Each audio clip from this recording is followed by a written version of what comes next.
Hello दोस्तों, मेरे channel Hindu भक्ति पर आपका स्वागत है। आज की कहानी में हम बात करेंगे कि कलयुग के बाद कौन सा समय आएगा। अगर आपको ये कहानी अच्छी लगे तो कृपया मेरे चैनल को सब्सक्राइब जरूर कीजिए। अब देर न करते हुए कहानी शुरू करते हैं। दोस्तों, कृपया सच्ची श्रद्धा से कमेंट बॉक्स में राधे कृष्ण जरूर लिखें। दोस्तों, इस समय हम जिस युग में जी रहे हैं उसे कलयुग कहते हैं। चारों युगों में कलयुग को सबसे भयानक और शापित कहा गया है। धर्मशास्त्र में भी इस बात का वर्णन है कि जब कलयुग अपनी चरम सीमा पर पहुंचेगा तो उस समय धरती से धर्म का नाश हो जाएगा और उस समय भगवान श्री कृष्ण कल्कि के रूप में इस धरती पर अवतार लेकर कलयुग का अंत करेंगे और दोबारा से धर्म युग की स्थापना करेंगे।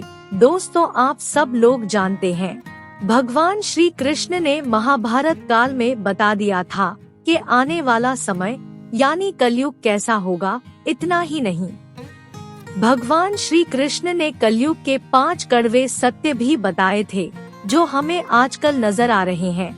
वो सत्य कौन से हैं? दोस्तों, अगर आप भी वो कड़वे सत्य जानना चाहते हैं तो कृपया इस वीडियो को अंत तक जरूर देखें। दोस्तों, महाभारत काल में जब पांडव युद्ध क्रीड़ा में अपना सब कुछ गवा देते हैं तब उन्हें वनवास जाना पड़ता है। पांडव वनवास जाने से पहले भगवान श्री कृष्ण से मिलते हैं और कहते हैं, हे भगवान, युद्ध क्रीड़ा में सब कुछ गवा देने के बाद हम 5 भाई द्रौपदी के साथ वनवास जा रहे हैं, लेकिन जाने से पहले हम ये जानना चाहते हैं कि आने वाला युग कलयुग कैसा होगा। उस समय के मनुष्य कैसे होंगे, लोगों के विचार कैसे होंगे और मनुष्य मोक्ष की प्राप्ति कैसे करेगा। पांडवों के मुख से ये सारी बातें सुनकर भगवान श्री कृष्ण थोड़ी देर सोच में पड़ गए। उसके बाद उन्होंने पांडवों से कहा, पहले आप सभी भाई वन में जाएं और जो कुछ भी आपको वहां नजर आए वो आकर मुझे बताएं। उसके बाद मैं आपके सभी सवालों का जवाब दूंगा। भगवान श्री कृष्ण के कहने के अनुसार 5 भाई वन में चले गए। वन में जो कुछ भी उनको नजर आया उसे देखकर वो हैरान रह गए। उन्हें अपनी आंखों पर विश्वास नहीं हो रहा था। कुछ समय वन में बिताने के बाद पांडव वापस भगवान श्री कृष्ण के पास लौट आए, लेकिन इस बार 5 भाई उलझन में थे। जब भगवान श्री कृष्ण ने उनकी ऐसी हालत देखी तो उनसे रहा नहीं गया। भगवान श्री कृष्ण ने कहा, तुम सब लोग किस विचार में मगन हो वो मुझे बताओ। अगर संभव होगा तो मैं उसका समाधान जरूर करूँगा। भगवान श्री कृष्ण के मुख से ये बात सुनकर पांडु पुत्र युधिष्ठिर ने कहा, हे माधव, हमारी शंका उन दृश्यों को देखकर है जो हमें वन में नजर आए। उन दृश्यों की कल्पना हमने सपने में भी नहीं की थी। तभी भगवान श्री कृष्ण ने कहा, आप सभी एक एक करके विस्तार से मुझे बताएं कि आपने वन में क्या देखा। सबसे पहले युधिष्ठिर ने कहा, हे द्वारका नरेश, हम सभी 5 भाई वन में अलग अलग दिशाओं में भ्रमण के लिए चले गए थे। जब मैं अकेला भ्रमण कर रहा था तो मैंने 2 सूंड वाले हाथी को देखा। अब कृपया आप मेरी इस शंका को दूर कीजिए, भला एक हाथी के 2 सूंड कैसे हो सकते हैं। अब इसके बाद अर्जुन ने कहा, मैंने एक ऐसे पक्षी को देखा जिसके पंखों पर वेद की रचना लिखी हुई थी और वो मुर्दे का मांस खा रहा था। अर्जुन के बाद भीम बताते हैं, उन्होंने एक ऐसी गाय को देखा जो अपने बछड़े को चाट रही थी और उसने बछड़े को इतना चाटा कि उसके शरीर से खून बहने लगा। ये देखकर मैं हैरान रह गया कि कोई माता अपने बच्चों के साथ ऐसा कैसे कर सकती है। अब भगवान श्री कृष्ण सहदेव से पूछते हैं, सहदेव, तुमने वन में क्या देखा? सहदेव ने कहा, मैंने एक जगह बहुत से कुएं को देखा। हैरानी की बात ये है कि आसपास के सभी कुओं में पानी था, लेकिन बीच का कुआं खाली था। बीच का कुआं गहरा भी था, लेकिन फिर भी उसमें पानी नहीं था। ऐसा कैसे संभव है? अब नकुल ने बताया कि जब वो वन में भ्रमण कर रहे थे तब उन्होंने एक बड़ी चट्टान को पर्वत पर से लुढ़कते हुए देखा। वो चट्टान लुढ़कते हुए कितने ही वृक्षों से टकराती है, लेकिन फिर भी वो रुक नहीं सकी और आखिर में एक छोटे से वृक्ष से टकराकर वो रुक जाती है। अब युधिष्ठिर भगवान श्री कृष्ण से कहते हैं, हे माधव, हम भाइयों ने जो कुछ भी वन में देखा वो सब कुछ हमने आपको विस्तार से बता दिया।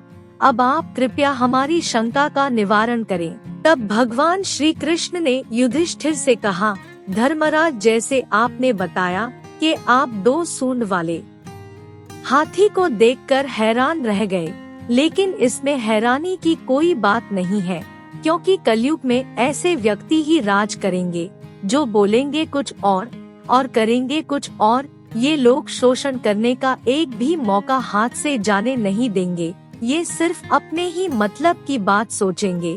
अब भगवान श्री कृष्ण ने अर्जुन से कहा, पांडु पुत्र, तुमने वन में एक ऐसे पक्षी को देखा जिसके पंखों पर वेद की रचना लिखी हुई थी और वो मुर्दे का मांस खा रहा था। लेकिन इसका मतलब यही है कि कलयुग में ऐसे ही लोग होंगे जो कहने को तो विद्वान ज्ञानी पुरुष कहलाएंगे, लेकिन उनका आचरण राक्षसी होगा। इनके मन में हमेशा यही होगा कि जल्दी से किसी की मृत्यु हो और उनकी संपत्ति के मालिक ये खुद बन जाए। कलयुग में मनुष्य के लिए सबसे ऊपर धन और संपत्ति होगी और कलयुग में कुछ गिने चुने ही वास्तविक संत होंगे। इसके अलावा कलयुग में लोग अपनों को ही ठग कर आगे बढ़ने की कोशिश करेंगे। अर्जुन के बाद श्री कृष्ण ने भीम से कहा, जैसा आपने देखा कि एक गाय अपने बछड़े को इतना चाटती है कि उसके शरीर से खून बहने लगा था, ठीक इसी तरह कलयुग का मनुष्य अपने बच्चों पर इतना प्यार लुटाएगा कि उसका विकास रुक जाएगा। एक माँ के मोह की माया उसे इतना बांध कर रख देगी कि बच्चे का जीवन नष्ट हो जाएगा। अगर किसी का बेटा घर द्वार छोड़कर साधु बन जाएगा तो उसके दर्शन को हजारों व्यक्ति जाएंगे, लेकिन अगर अपना बेटा साधु बनेगा तो वो रोएंगे, विलाप करेंगे कि मेरा बेटा गलत रास्ते पर चला गया। दोस्तों, यहाँ भगवान श्री कृष्ण जीवन की वास्तविकता का बताते हैं कि तुम्हारे पुत्र तुम्हारे नहीं, अपनी पत्नियों की अमानत है और पुत्रियां अपने पतियों की, और तुम्हारा ये शरीर मृत्यु और आत्मा परमात्मा की अमानत है। भीम की जिज्ञासा को शांत करने के बाद भगवान श्री कृष्ण ने सहदेव से कहा, जैसा कि तुमने वन में देखा कि एक साथ कई कुएं हैं, लेकिन सिर्फ बीच का कुआं खाली था, इसका मतलब ये है कि कलयुग में धनी व्यक्ति अपने मन की खुशी के लिए विवाह उत्सव में धन खर्च करेंगे, लेकिन अपने अड़ोस पड़ोस में किसी गरीब की मदद कभी नहीं करेंगे, चाहे वो गरीब उनका कोई सगा रिश्तेदार ही क्यों ना हो। अपनी मौज मस्ती के लिए, खुद को खुश रखने के लिए वो शराब, कबाब और अय्याशी में पैसे उड़ाएंगे, लेकिन किसी के आंसू पोंछना अपना कर्तव्य नहीं समझेंगे। कलयुग में अनाज तो होगा, लेकिन धनी लोग उसका उपयोग करेंगे, लेकिन गरीब व्यक्ति एक एक दाने के लिए तरसेगा और ऐसे ही मर जाएगा। भगवान श्री कृष्ण की यह सारी बातें सुनकर सहदेव थोड़े दुखी और परेशान हो जाते हैं, लेकिन इस कड़वे सच के सामने वो क्या कर सकते थे।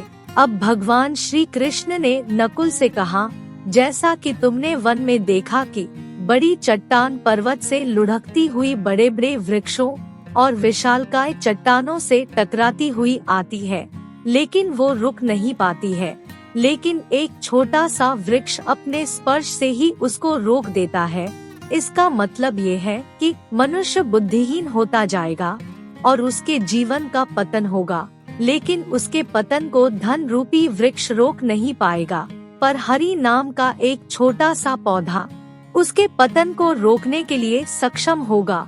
कलयुग में हरि नाम ही एक मोक्ष का मार्ग होगा। अगर व्यक्ति धन का लालच छोड़कर भगवान की भक्ति में रम जाएगा, हरि नाम का जप करेगा, तो निश्चित रूप से उसे कोई दुख तकलीफ नहीं होगी और मरने के बाद भी उसे भगवान के चरणों में जगह मिलेगी। दोस्तों, अगर आप ध्यान से देखेंगे तो भगवान श्री कृष्ण की कही हुई सारी बातें आपको कलयुग में आज के समय में होती हुई नजर आएंगी।